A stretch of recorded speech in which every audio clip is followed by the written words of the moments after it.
الحمدللہ رب العالمین والصلاة والسلام علی رسول الکریم اما بعد فاعوذ باللہ من الشیطان الرجیم بسم اللہ الرحمن الرحیم اهدنا الصراط المستقیم صراط الذین انعمت علیہم غیر المغضوب علیہم ولا الضالین آمین صدق اللہ العظیم وقال تبارک و تعالی فی القرآن المجید ان اللہ وملائکتہ یصلون علی النبی یا ایہا الذین آمنوا صلوا علیہ وسلموا تسلیما اللہم صل علی سیدنا مولانا محمد النبی الامی وآلہ وصحبہ وبارک وسلم صلاة والسلام علیکہ یا رسول اللہ وعلا آلکہ واصحابکہ یا حبیب اللہ حمد و صلاة کے بعد سامعین محترم السلام علیکم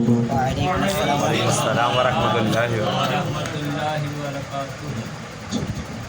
کر لیں ایک بار سیٹ نا اس کو اسی آواز پر سیٹ کر لیں، ٹھیک ہے؟ بس ٹھیک ہے، آواز صحیح آ رہی ہے نا؟ کہ محفل ماشاءاللہ طلحہ بھائی کے گھر اللہ تعالیٰ قبول فرمائے۔ اور اچھا جو مجھے موضوع دیا گیا تھا اس موضوع کے حساب سے تو کم از کم 500,000 بندہ ہو تو وہ موضوع بنتا ہے، 500,000 بندہ ہو تو موضوع بنتا ہے، لیکن پھر بھی کوشش کرتا ہوں مجھے جو وقت دیا گیا اس کے اندر کچھ ہمارے پتے کی باتیں بھی مل جائیں اور ہم اس موضوع کو ٹچ کرتے ہوئے محفل کے اختتام کی طرف جائیں۔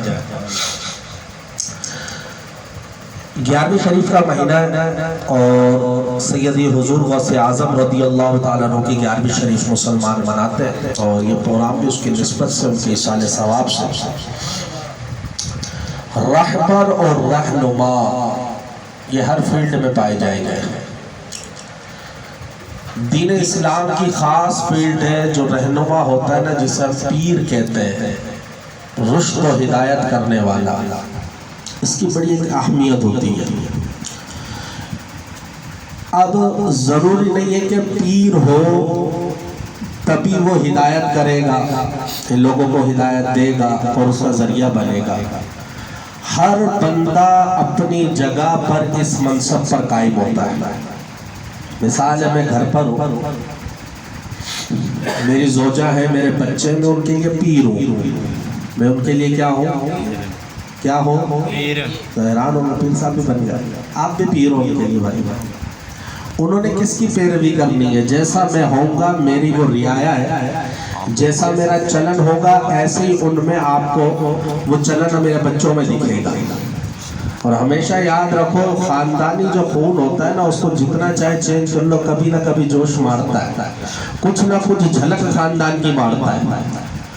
تو حضور سیدی غوث اعظم سے پوچھا گیا رضی اللہ تعالی عنہ، حضور اگر کوئی مسند پر بیٹھے اور ہدایت یافتہ ہے، لوگوں کو ہدایت کرنا چاہے، یعنی اس سجادہ نشین بنے، تو اس کے اندر کون سی باتوں کا ہونا لازم ہے؟ کیا ہونا چاہیے اس کے اندر؟ تو حضور غوث اعظم کے ارشادات میں ہمیں ملتا ہے، حضور غوث اعظم نے فرمایا اس بندے میں اللہ تعالیٰ کی 2 صفات کا ہونا بہت ضروری ہے۔ اگر ان 2 صفات کا وہ مظہر بن گیا تو وہ اچھا لیڈر، اچھا پیر، اچھا باپ، اچھا گھر کا سربراہ بن سکتا ہے۔ کیا ہے وہ 2 چیزیں؟ کہا ایک رب کی صفت ستار کا ہونا اس بندے میں لازم ہے، اور دوسری صفت غفار کی جھلک ہونا اس بندے میں لازم ہے۔ ستار مانے عیب چھپانے والا۔ مثال پیر صاحب ہے تو ظاہر سی بات ہے، جب مرید آئیں گے تو ٹکڑے سنائیں گے، گھر کی بھی بتائیں گے، بچوں کو بھی بتائیں گے، بیوی کی بھی بتائیں گے، حالات بھی بتائیں گے، تو اس کا عیب پوشی کرنے والا ہونا بہت ضروری ہے۔ چغل خور ہوگا تو وہ کامیاب ہو سکتا نہیں ہے، یعنی ابھی مرید سے یہاں سنی بات 10 مجمع میں بتا دی، تو ایسا شخص کامیاب ہو سکتا نہیں ہے۔ گھر کا سربراہ ہو تو اس کے لیے بھی لازم ہے اس کے اندر بھی عیب پوشی والی بات ہونی چاہیے کہ بڑے بیٹے نے غلطی کی ہے تو چھوٹوں کو بتانی نہیں ہے۔ جب یہ اس کے اندر ستر چھپانے والی بات ہوگی، اللہ کی صفت ستار کا جب وہ مظہر بنے گا تو وہ اس چیز میں کامیاب ہو جائے گا۔ پھر فرمایا اس کے اندر اللہ کی صفت غفار کا ہونا بہت لازم ہے۔ پیر ہے، مرید، کارکن، تنظیم، کوئی بھی ایکس وائی زیڈ، وہ جب آپ کا کارکن بنتا ہے، مرید بنتا ہے، کچھ بھی بنتا ہے، جب وہ چلتا ہے تو جب سیکھنے کے مراحل میں ہوگا تو وہ غلطیاں کرے گا، اور غلطیوں کا ہونا لازم ہے۔ اگر کہتے کہ غلطی ہوتی نہیں ہے تو یہ جملہ خود ہی غلط ہے۔ انسان اور غلطی یہ الگ ہو ہی نہیں سکتے، انسان اور غلطی الگ ہو ہی نہیں سکتے، یہ مسئلہ۔ تو اس پر اس کا جو لیڈر ہوگا، چاہے وہ پیر ہو، چاہے وہ باپ ہو، کوئی بھی ہو، تو اس کے اندر اس صفت کا ہونا بہت ضروری ہے، تاکہ اس کی غلطی کو دیکھے، جب غلطی پتہ لگ جائے تو اسے جس طرح اللہ کریم معاف فرماتا ہے، یہی صفت جب اس میں جھلکے گی تو اسے بھی معاف کرنے کی ہمت آ جائے گی۔ جب وہ ستر چھپانے والا، عیب چھپانے والا اور معاف کرنے والا ہوگا تو وہ کامیاب شخص ہوگا۔ اور بالخصوص جو دین کے معاملے پر اس پوسٹ پر پہنچے، اس میں تو ہونا بہت ضروری ہے، کیونکہ اس کے بغیر چل سکتی گاڑی نہیں ہے۔ پیر صاحب ہے بیٹے میں ساتھ والی گدی نشین جو پیر ہے ان کی چغل خوری کرتی، باتیں کرتی، تو یہ پتہ چلا کہ یہ دین کو ہدایت نہیں کی جا رہی، دین پھیلایا نہیں جا رہا ہے، بلکہ اب تو چغل خوری، غیبت اور ان چیزوں کے بازار گرم ہو گئے۔ اور ہمارے یہاں بڑا یہ رخ پایا جاتا ہے، جی میں فلانے کا مرید ہوں، میں فلانے کا مرید ہوں، فلانا ایسا، فلانا کیسا، تو کیسا، یہ بتا، فلانے سے تجھے کیا مطلب ہے، میں کیا ہوں، گفتگو اس پر ہونی چاہیے۔ تو حضور غوث اعظم فرماتے ہیں یہ دو صفتوں کا آنا ایسے شخص کے اندر بہت ضروری ہے۔ پھر پوچھا کہ حضرت ان میں اور کیا ہو؟ فرمایا رسول اللہ صلی اللہ علیہ وسلم کی دو صفت اس میں جھلکنی چاہیے۔ درود پاک پڑھ لیں، اللہم صلی علیہ وسلم۔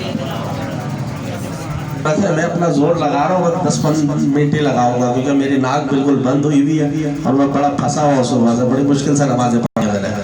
اور غوث اعظم نے فرمایا اس بندے میں نبی پاک کی دو صفت نظر آنی چاہیے۔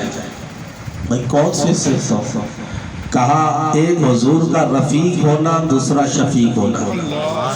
ان دونوں صفتوں کا اسے مظہر بننا پڑے گا۔ حضور کیسے رفیق ہے؟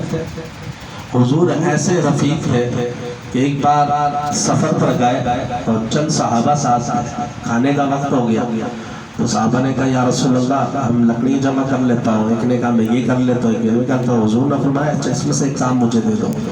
تو عرض کی حضور آپ کام کریں ہمارے ہوتے ہیں، کہا میں تمہارے ساتھ تمہارا رفیق نہیں ہوں، میں قافلے میں ساتھ نہیں ہوں تمہارے۔ کہا حضور ہم جو ہیں، کہا نہیں تم یہ کرو گے لکڑیاں میں مصطفیٰ جمع کر کے لاؤں گا۔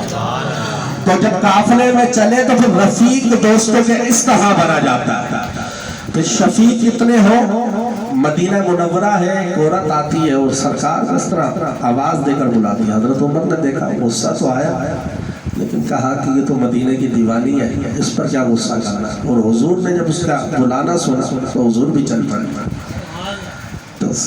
جب آگے گئے تو اس عورت سے کہا کہ بڑھیا تھی کیا چاہتی ہو؟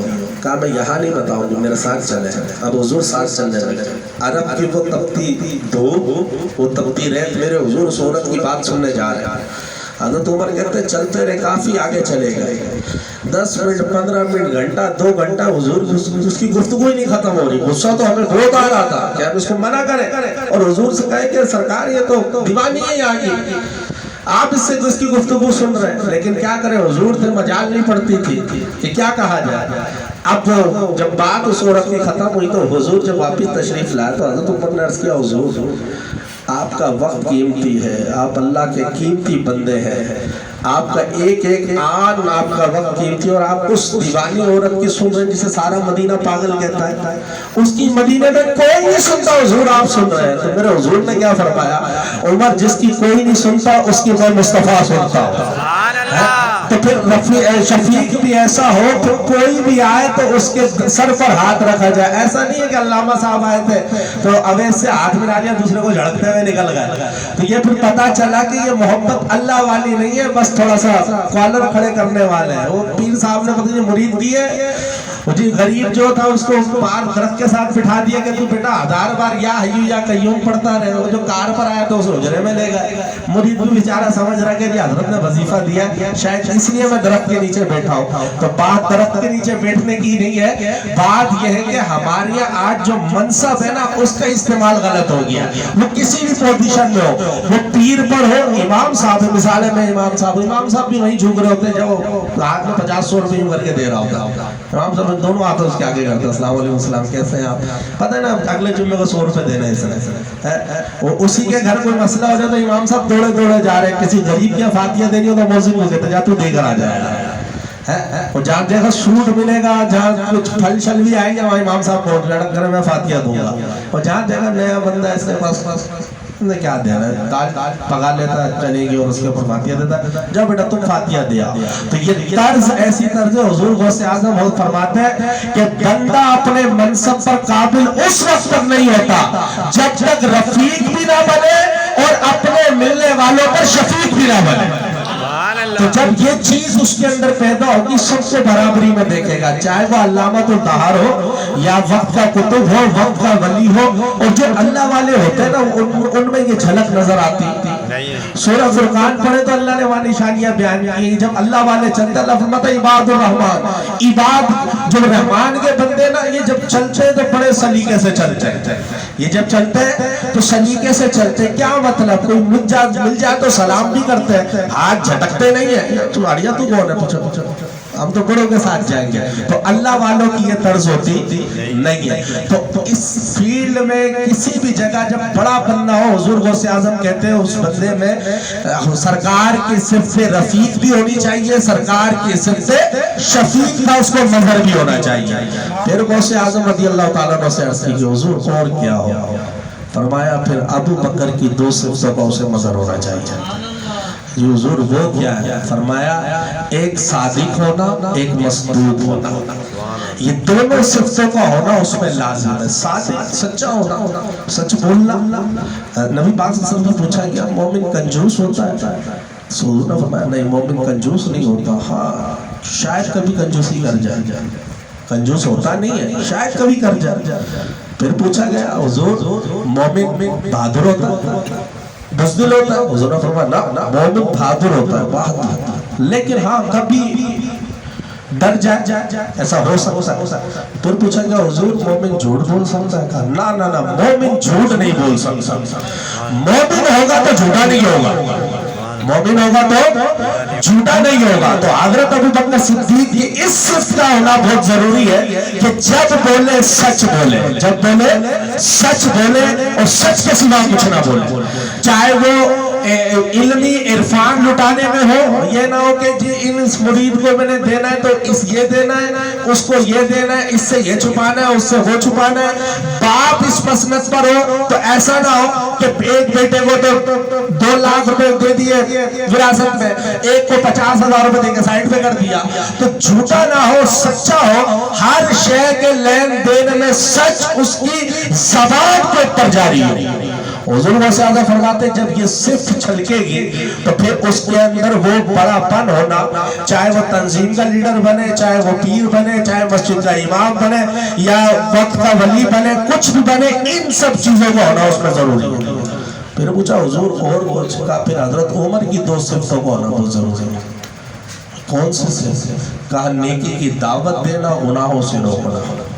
نیکی کی دعوت دینا, گناہوں سے روکنا. حضرت عمر کی اپنی شان, جس طرح وہ نیکی کی دعوت دیتے تھے ٹنکے کی چوٹ پر دیتے تھے, اور جب منع کرتے تھے تو ٹنکے کی چوٹ پر منع کرتے تھے. تو جب کوئی دین کی شریعت کی بات آئے تو پھر ٹنکے کی چوٹ پر اس کو بیان کرنا. پھر یہ نہیں دیکھنا کہ مصلحت کیا ہے. دین میں بگاڑ جب پیدا ہونے لگے پھر حق بات کو بلند کر کر کہنا. اور جہاں دین کی کھلا نافرمانی کی جائے، شریعت کی کھلا نافرمانی کی جائے، پھر حضرت عمر کی صفت کا مظہر بن کر چاہے تلوار نکالنی پڑے، چاہے کچھ بھی کرنا پڑے، پھر ڈنکے کی چوٹ پر اس مخالفت کو روکنا ہے۔ تو حضور غوث اعظم نے فرمایا ان دو صفتوں کو ہونا اس میں بہت ضروری ہے، پھر جا کر وہ اچھا رہنما بن سکتا ہے۔ پھر پوچھا حضور اور کیا ہونا چاہیے؟ کہا پھر عثمان غنی کی دو صفتوں کو ہونا چاہیے۔ کہا حضور وہ کیا؟ کہا دن میں خیرات کرے، رات کو قیام کرے۔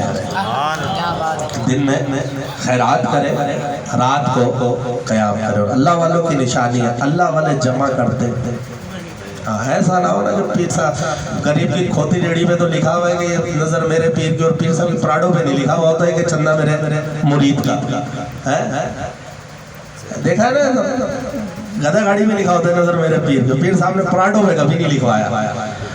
تو یہ اللہ والے جو ہوتے ہیں نا وہ پھر تقسیم کرتے ہیں، اور سورہ فرقان آپ پڑھیں گے اس میں بھی یہ نشانی بیان کی گئی ہے۔ اللہ والوں کو دیکھو گے وہ رات کو قیام میں ہوتے ہیں اور سجدوں میں ہوتے ہیں۔ کیسے ہوتے ہیں اللہ والے؟ حضرت فاطمہ الزہرا رضی اللہ تعالیٰ عنہا عرض کرتی ہے مولا تیری راتیں بڑی چھوٹی ہو جاتی ہیں، میرے سجدوں کا ذوق پورا نہیں ہوتا۔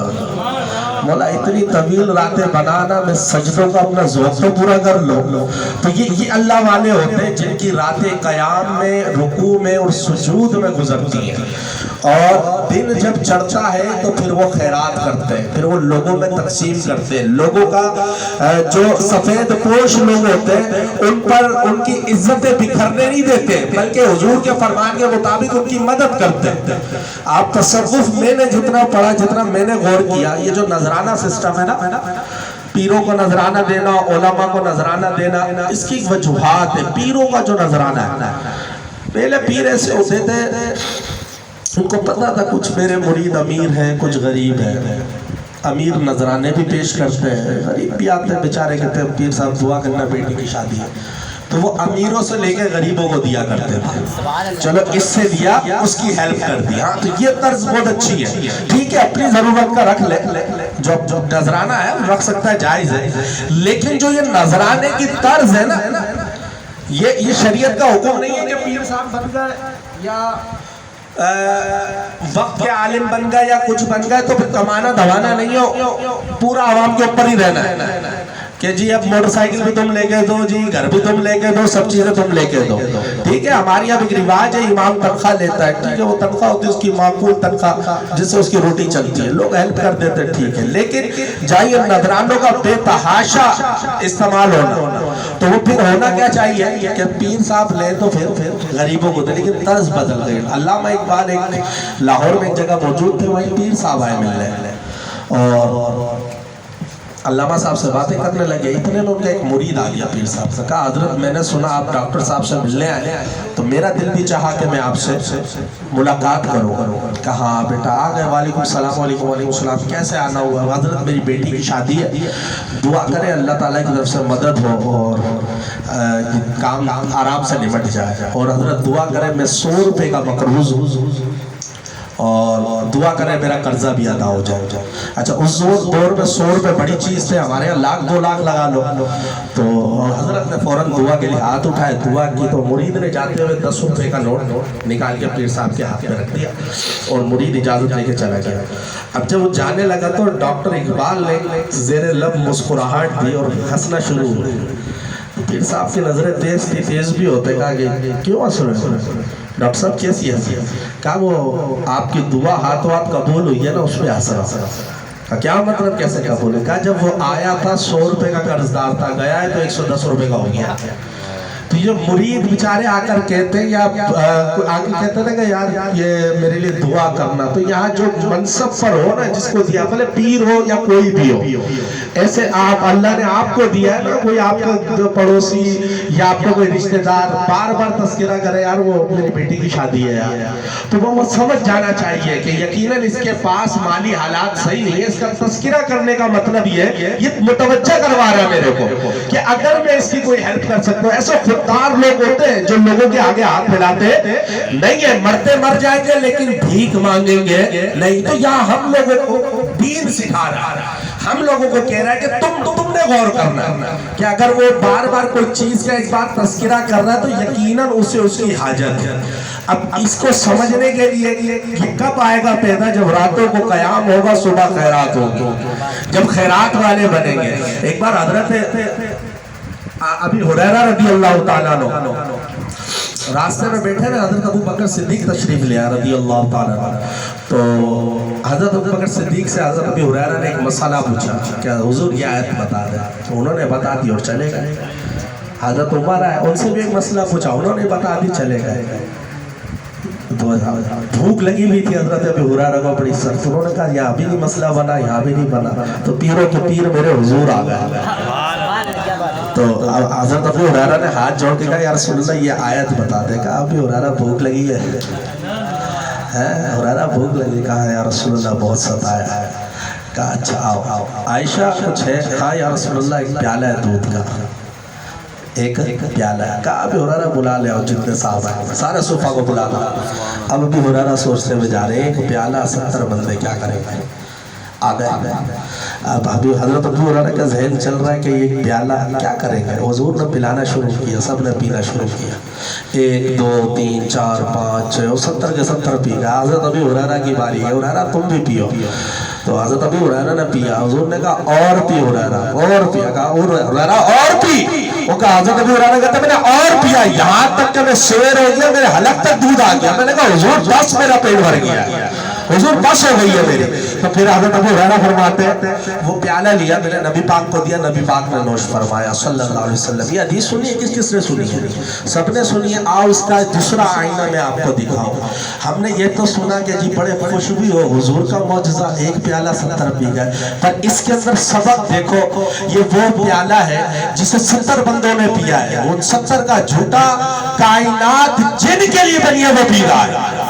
یہ دیکھیں نکتہ، کون پی رہا ہے؟ جس کے لیے کائنات تخلیق کی گئی 70 کا جھوٹا پی رہا ہے. اور آج ہم اپنے ساتھ بیٹھنے نہیں دے رہے کسی کو. اور نہیں ہو میں پراڈو میں آیا ہوں، بائک والا پیچھے وہ جو میں نے کارٹن پہن لیا، میں علامہ دار بن کے آیا ہوں، تو کوئی ہاتھ ملا رہا تو ہاتھ چلو. تو یہ طرز اسلام کی طرز نہیں ہے. ٹھیک ہے، بڑی اگر شخصیت ہے، کوئی بڑے عالم دین ہے، ہمیں عوامی طور پر خیال کرنا چاہیے. اس کو بھی سب سیکھو. عوام کوئی آ رہا ٹھیک ہے، پیچھے ادب سے ہاتھ بن جاؤ. ہمارے تو بزرگوں نے ادب، ہمیں تو مزار پہ جانے کا ادب یہ سکھایا گیا، جا کے قبر کو نہیں پکڑو بھائی، 4 ہاتھ دور ہو کے کھڑے ہو جاؤ اور فاتحہ پڑھو. ایک ادب، ایک لحاظ ہے. ہمیں ادب کیا سکھایا کہ 4 ہاتھ دور کھڑے کر فاتحہ پڑھو، وہیں سے پلٹ آؤ. کیونکہ ان کا اپنا مقام ہے، ان کی اپنی شان ہے. تو ایسا بندہ ہو جو یہ 2 صفتیں جھلکے کہ وہ دن کو قیام کرے اور دن میں خیرات کرے، رات کو قیام کرے. تو عثمان غنی کی ان 2 صفت کا مظہر ہونا لازم ہے. پھر پوچھا حضور غوث اعظم اور کچھ؟ کہا اس میں مولا علی کی 2 صفتوں کو ہونا لازم ہے. کہا پہلے صفت عالم ہو، دوسرے صفت بہادر ہو. پہلے صفت عالم ہو، دوسرے صفت بہادر ہو. یہ جتنی صفات میں نے گنوائی کتنی ہو گئی پتہ لگا کسی کو؟ نہیں پتہ لگا. آپ لوگوں کا بھی خیال نہیں ہے، منگل بازار میں گھوم رہے 12 ہو گئی. ٹھیک ہے، 4 خلفاء کی، 1 حضور، 2 حضور کی، 2 اللہ کریم کی صفات، 12 صفات ان کا جھلکنا. اب آج کی مناسبت سے جو ہم نے سیکھا، اول تو یہ صفات کو ہم نے اپنے اندر جھلکانا چاہیے. چاہے ہم لیڈر بنے نہ بنے، کچھ بنے نہ بنے، پیر بنے نہ بنے، لیکن ایسی صفات ہے جو ہر بندے میں جھلکنی چاہیے. لیکن آج کی تاریخ میں اگر اس دنیا نے یہ صفات کہیں دیکھی ہے تو وہ دیکھی اس خادم حسین رضوی رحمت اللہ تعالیٰ علیہ کی ذات میں ہے، جو اپنے کارکنان پر، مسلمانوں پر ستار کا مظہر بھی تھا، غفار کا مظہر بھی تھا. وہ حضور کی طرح، حضور کی ذات صفات کے رفیق اور شفیق ہونے کا مظہر بھی تھا. وہ ابو بکر صدیق کی صفات صادق کا مظہر بھی تھا. وہ حضرت عمر کی صفات نیکی کی دعوت کا مظہر بھی تھا، گناہوں سے روکنے کا مظہر بھی تھا. وہ عثمان غنی کی طرح رات میں قیام میں رکوع میں کھڑا ہونے والا بھی تھا، دن کو خیرات کرنے والا بھی تھا. وہ مولا علی کی طرح عالم با عمل بھی تھا اور شیر کی طرح بہادر بھی تھا. سبحان اللہ، یا رسول اللہ، زندہ باد.